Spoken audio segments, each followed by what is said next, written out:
Hello बच्चों, good morning. एक बार फिर से हिंदी कक्षा में आप सबका स्वागत है। आज हम हिंदी वर्कशीट में chapter number 9 doctor APJ Abdul Kalam उसमें 9.1 अपठित गद्यांश से उसको पढ़ेंगे। महात्मा गांधी का पूरा नाम मोहनदास करमचंद गांधी था।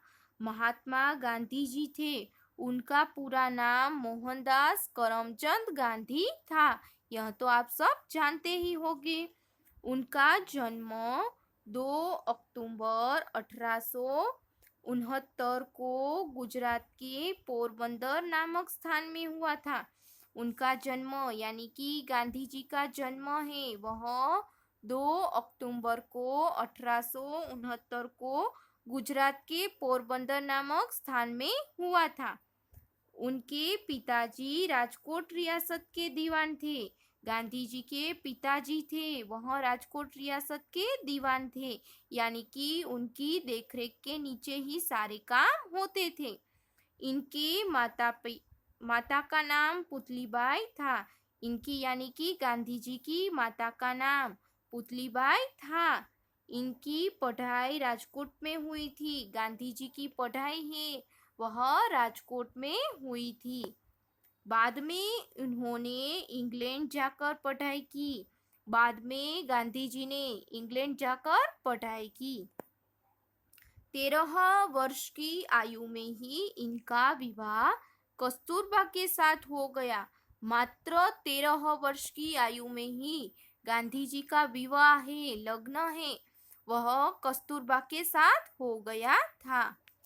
एक मुकदमे के सिलसिले में गांधी जी अफ्रीका गए। एक बार गांधी जी है वह एक मुकदमा यानी कि केस की सुनवाई के लिए गांधी जी है वह कहाँ जाते हैं? अफ्रीका जाते हैं। वहाँ गोरे लोग अन्य लोगों पर अत्याचार करते थे। वहाँ गोरे लोग होते हैं वह अन्य लोगों पर अत्याचार करते थे। इन्होंने गोरे लोगों की रंगभेद नीति का विरोध किया। गांधी जी थे, उन्होंने गोरे लोगों की जो रंगभेद की नीति थी उनका उन्होंने विरोध किया। भारत आकर इन्होंने स्वतंत्रता आंदोलन में भाग लिया। बाद में वह भारत आए। अफ्रीका से वह भारत आते हैं और स्वतंत्रता आंदोलन में भाग लेते हैं। हमारे देश को आज़ादी दिलाने में वह भाग लेते हैं। इन्होंने स्वतंत्रता प्राप्ति के लिए सत्य और अहिंसा का मार्ग अपनाया। बाद में उन्होंने क्या किया? हमारे देश को स्वतंत्रता प्राप्त करवाने के लिए सत्य और अहिंसा का मार्ग अपनाया। सत्य का मार्ग अपनाते हैं, अहिंसा का मार्ग अपनाते हैं, रास्ता अपनाते हैं। सन 1930 को इन्होंने दांडी यात्रा करके नमक कानून तोड़ा। सन 1930 में उन्होंने क्या किया? दांडी यात्रा की और उन्होंने नमक कानून को तोड़ा, यानी कि नमक कानून को तोड़ते हैं। तथा वर्ष 1942 में भारत छोड़ो आंदोलन भी चलाया। बाद में उन्होंने क्या किया? सन 1942 में भारत छोड़ो आंदोलन भी चलाते हैं। अब आपको यह गद्यांश से वह अच्छे से समझ में आ गया होगा। अब हम इसके नीचे जो क्वेश्चन दिए गए हैं उसके आंसर देखेंगे। दिए गए गद्यांश के आधार पर पूछे गए प्रश्नों के उत्तर लिखो। हमें क्या करना है? गद्यांश पढ़कर प्रश्नों के उत्तर देने हैं। उसमें फर्स्ट वन, गांधी जी का पूरा नाम क्या था? बच्चों बताओ, गांधी जी का पूरा नाम क्या था? हमने गद्यांश में पढ़ा। गांधी जी का पूरा नाम मोहनदास करमचंद गांधी था। सेकंड क्वेश्चन, गांधी जी का जन्म कब हुआ था? आपको पता है कि गांधी जी का जन्म कब हुआ था? हमने गद्यांश में देखा। गांधी जी का जन्म 2 अक्टूबर 1869 को गुजरात के पोरबंदर में हुआ था। कहाँ हुआ था? गुजरात की पोरबंदर में हुआ था। क्वेश्चन नंबर 3, गांधी जी के पिता क्या थे? गांधी जी के पिताजी क्या थे? गांधी जी के पिताजी राजकोट रियासत के दीवान थे। क्वेश्चन नंबर 4, गांधी जी की माता का नाम क्या था? गांधी जी की माता का नाम क्या था बच्चों? इसका आंसर होगा गांधी जी की माता का नाम पुतलीबाई था। क्वेश्चन नंबर 5, दिए गए गद्य खंड में शहरों व देशों के नाम लिखो। हमने गद्य खंड पढ़ा, उसमें से हमें शहरों और देशों के नाम लिखने हैं। उसका उत्तर यह होगा कि पोरबंदर, राजकोट, इंग्लैंड, अफ्रीका, वह क्या है? शहरें और देशों के नाम हैं। अब हम 9.2 अपठित गद्यांश से उसको पढ़ेंगे। आगरा में बादशाह अकबर शासन करते थे। यहाँ पर शासन आपको ऐसे लिखना है। आगरा में बादशाह अकबर है, वह शासन करते थे। आपने बचपन में अकबर और बीरबल की स्टोरी सुनी होगी। आजकल टीवी में भी यह सीरियल है, वह दिखाई दे रहा है। उनके एक मंत्री थे बीरबल। बादशाह का एक मंत्री कौन था? बीरबल। बीरबल के महल से थोड़ी दूर एक दो व्यापारी रहते थे। यहाँ पर अनाज दिया गया है तो वह नहीं आएगा। बीरबल के महल से थोड़ी ही दूर कौन रहते थे? दो व्यापारी रहते थे। उनका नाम मधुसूदन और विश्वेश्वर था। उनका नाम क्या था? मधुसूदन और विश्वेश्वर था। किनका नाम? व्यापारी का नाम मधुसूदन और विश्वेश्वर था। दोनों मित्र थे। दोनों क्या थे? मित्र थे, यानी कि दोस्त थे। किंतु दोनों के स्वभाव में बड़ा अंतर था। किंतु दोनों के स्वभाव में बड़ा अंतर था, यानी कि उनका स्वभाव है वह अलग अलग था। आपका भी मित्र होता है और आपका स्वभाव, दोनों का स्वभाव होता है वह क्या होता है? अलग अलग होता है, उसमें अंतर होता है। अब आपको यह गद्यांश से वह अच्छे से समझ में आ गया होगा। अब हम इसके नीचे जो क्वेश्चन दिए गए हैं उसके आंसर देखेंगे। उसमें फर्स्ट वन, अकबर कहाँ शासन करते थे? अकबर है वह आगरा में शासन करते थे। क्वेश्चन नंबर 2, अकबर के मंत्री कौन थे? बच्चों बताओ, अकबर के मंत्री कौन थे? अकबर के मंत्री बीरबल थे। क्वेश्चन नंबर 3, बीरबल के महल से, यहाँ के की जगह से आएगा। बीरबल के महल से थोड़ी दूर पर कौन रहते थे? तो इसका उत्तर होगा बीरबल के महल से थोड़ी दूर दो व्यापारी रहते थे। कौन रहते थे? दो व्यापारी रहते थे। क्वेश्चन नंबर 4, व्यापारियों का नाम क्या था? व्यापारियों का नाम क्या था बच्चों? व्यापारियों का नाम मधुसूदन और विश्वेश्वर था। अब क्वेश्चन नंबर 5, ऊपर से पढ़कर इन शब्दों का विलोम लिखो। हमें क्या करना है? गद्य खंड को पढ़ना है और विलोम शब्दों को यहाँ पर लिखना है। इसमें फर्स्ट वन, पास का विलोम शब्द क्या होगा? दूर। छोटा का विलोम शब्द बड़ा। शत्रु का विलोम शब्द मित्र।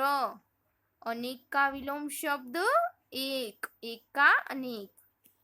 अब हम इसके नीचे क्वेश्चन नंबर 1, भारत में कई स्वतंत्रता सेनानी हुए, उनसे आपको क्या शिक्षा मिलती है? भारत में, हमारा भारत देश है, उन्होंने कई स्वतंत्रता सेनानी दिए हैं। वहाँ बहुत सारे स्वतंत्रता सेनानी हुए हैं। उनसे आपको बच्चों क्या शिक्षा मिलती है? उसके बारे में आपको अपनी नोटबुक में होमवर्क में यह लिखना है कि हमारे भारत देश में बहुत सारे स्वतंत्रता सेनानी हुए हैं, उससे आपको क्या शिक्षा मिली, उसके बारे में आपको अपनी नोटबुक में लिखना है। क्वेश्चन नंबर 2, अपने बचपन में घटी कोई ऐसी बात जिससे अपने देश के लिए कुछ अच्छा कार्य किया, यदि हाँ तो क्या। आपके बचपन में कोई ऐसी घटना घटी है जिसने आपके देश के लिए कुछ अच्छा कार्य किया, जिससे आपके देश ने अच्छा कार्य, या तो आपने कुछ अच्छा कार्य किया, यदि हाँ तो वह क्या है। ओके, आपको यह एक फर्स्ट क्वेश्चन है, वही आपकी नोटबुक में आपको लिखना है। ओके, अब हम 10.1 अपठित गद्यांश से उसको हम पढ़ेंगे। राजस्थान हमारे देश के पश्चिमी छोर पर स्थित है। राजस्थान है वह हमारे देश यानी कि भारत देश के पश्चिमी छोर यानी कि भाग पर स्थित है, यानी कि वहां पर है। इसे सदा से वीरभूमि कहा गया है। राजस्थान को हमेशा वीरभूमि कहा गया है। यहाँ बड़े बड़े वीर हुए हैं। राजस्थान में बड़े बड़े वीर पुरुष हुए हैं, इसलिए राजस्थान को वीरभूमि कहा गया है। राजस्थान के उत्तर में पंजाब और हरियाणा, उत्तर पूर्व में उत्तर प्रदेश, पूर्व में मध्य प्रदेश और दक्षिण में गुजरात राज्य है। राजस्थान के उत्तर में पंजाब और हरियाणा है और उत्तर पूर्व में उत्तर प्रदेश, पूर्व में मध्य प्रदेश और दक्षिण में गुजरात राज्य है। अरावली के पहाड़ियाँ इस राज्य को दो भागों में बांटती है। अरावली के पहाड़ी है उनको दो भागों में बांटती है। पश्चिमी भाग मरुस्थल है, उनका जो पश्चिमी भाग है दो भाग को बांटती है। अरावली की पहाड़ियां है वह राजस्थान को दो भाग में बांटती है। उसका पश्चिमी भाग है वह मरुस्थल है, इसे थार मरुस्थल भी कहते हैं। इसे क्या कहते हैं? थार मरुस्थल भी कहते हैं। उनके दो भागों में बांटती है। पश्चिमी भाग मरुस्थल है, उसे थार मरुस्थल भी कहते हैं। यहाँ दूर दूर तक रेत दिखाई देती है। यहाँ पर दूर दूर तक क्या दिखाई देती है? रेत ही रेत दिखाई देती है। इस भाग में रेत के ऊंचे ऊंचे टीले हैं। ऊंचे ऊंचे टीले यानी कि ढगले, हम गुजराती में बोलते हैं ना ढगले, तो रेत के क्या है? ऊंचे ऊंचे टीले हैं। रेगिस्तान का मुख्य पशु ऊंट है। रेगिस्तान का मुख्य पशु है वह क्या है? ऊंट है। चंबल, बनास और लूनी इस राज्य की नदियां हैं। चंबल, बनास और लूनी है वह इस राज्य की क्या है? नदियां हैं। दिए गए गद्यांश के आधार पर पूछे गए प्रश्नों के उत्तर लिखिए। हमें क्या करना है? गद्यांश के आधार पर जो क्वेश्चन पूछे गए हैं उनके आंसर लिखने हैं। फर्स्ट वन, राजस्थान कहाँ स्थित है? राजस्थान है वह कहाँ स्थित है, यानी कि कहाँ पर है? हमने गद्यांश में पढ़ा था बच्चों, बताओ राजस्थान है वह कहाँ स्थित है? राजस्थान भारत के पश्चिमी भाग में स्थित है। क्वेश्चन नंबर 2, भारत राजस्थान को वीरभूमि क्यों कहा गया है? राजस्थान को वीरभूमि क्यों कहा गया है? राजस्थान को वीरभूमि इसलिए कहा गया है क्योंकि वहाँ बड़े बड़े वीर पुरुषों ने जन्म लिया है। हमने गद्यांश में पढ़ा कि राजस्थान को वीरभूमि इसलिए कहा गया है क्योंकि वहाँ बड़े बड़े वीर पुरुषों ने जन्म लिया है। क्वेश्चन नंबर 3, राजस्थान के उत्तर में कौन कौन से राज्य हैं? राजस्थान के उत्तर में कौन कौन से राज्य आते हैं? राजस्थान के उत्तर में पंजाब और हरियाणा राज्य है। क्वेश्चन नंबर 4, राजस्थान के पश्चिमी भाग को क्या कहते हैं? राजस्थान के पश्चिमी भाग को क्या कहते हैं? हमने गद्यांश में पढ़ा राजस्थान के पश्चिमी भाग को थार मरुस्थल कहते हैं। क्वेश्चन नंबर 5, राजस्थान की प्रमुख नदियाँ कौन कौन सी है? हमने यहाँ पर देखा कि राजस्थान की प्रमुख नदियाँ बनास, लूनी, चंबल है। राजस्थान की प्रमुख नदियाँ चंबल, बनास और लूनी है। आपको होमवर्क में यह 3 गद्यांश से उसके आंसर लिखने हैं। ओके, अब आपको यह गद्यांश से बहुत अच्छे से समझ में आ गया होगा।